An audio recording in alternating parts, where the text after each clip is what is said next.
एक बार विजयनगर में ऐसी भीषण गर्मी पड़ी कि नगर के सभी बाग बगीचे सूख गए। नदियों और तालाबों का जल स्तर घट गया।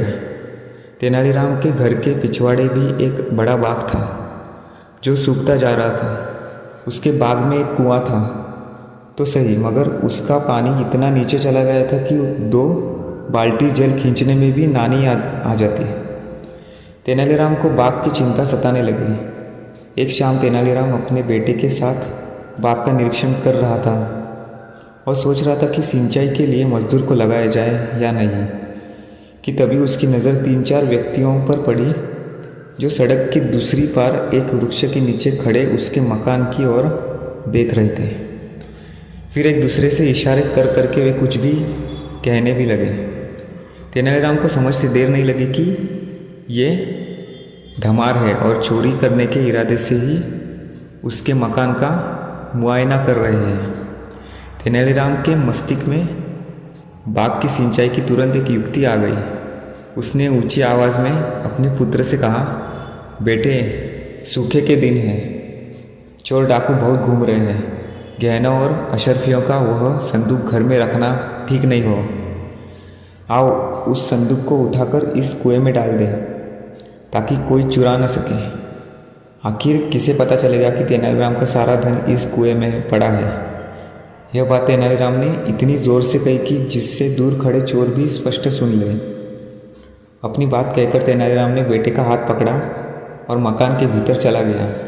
मन ही मन में वह कह रहा था कि आज इन चोरों को ढंग का कुछ काम करने का मौका मिलेगा। अपने बाग की सिंचाई भी खत्म हो जाएगी। बाप बेटे ने मिलकर एक संदूक में कंकड़ पत्थर भरे और उसे उठाकर बाहर लाए, फिर कुएं में फेंक दिया। छपाक की तेज आवाज़ के साथ ट्रंक पानी में चला गया। तेनालीराम फिर उस ऊंचे स्वर में बोला, अब हमारा धन सुरक्षित है। उधर घर के पिछवाड़े खड़े चोर मन ही मन मुस्कुराए। लोग तो व्यर्थ ही तेनालीराम को चतुर कहते, यह तो निरा मूर्ख है, इतना भी नहीं जानता कि दीवारों के भी कान होते हैं। एक चोर ने अपने साथी से कहा, आओ चले, आज रात इसका सारा खजाना हमारे कब्जे में होगा। तेनालीराम अपने घर में चले गए और चोर अपने रास्ते।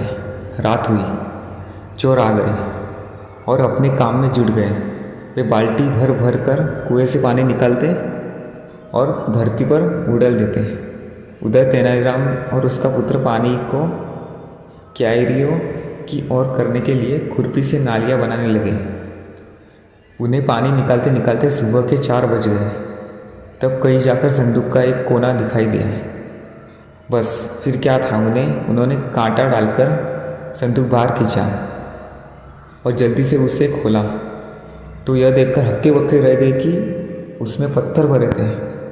अब तो चोर सिर पर पैर रखकर भागे कि मूर्ख तो बन ही चुके हैं, अब कहीं पकड़े न जाए।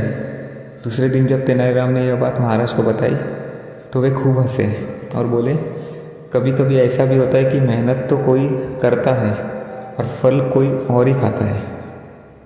धन्यवाद।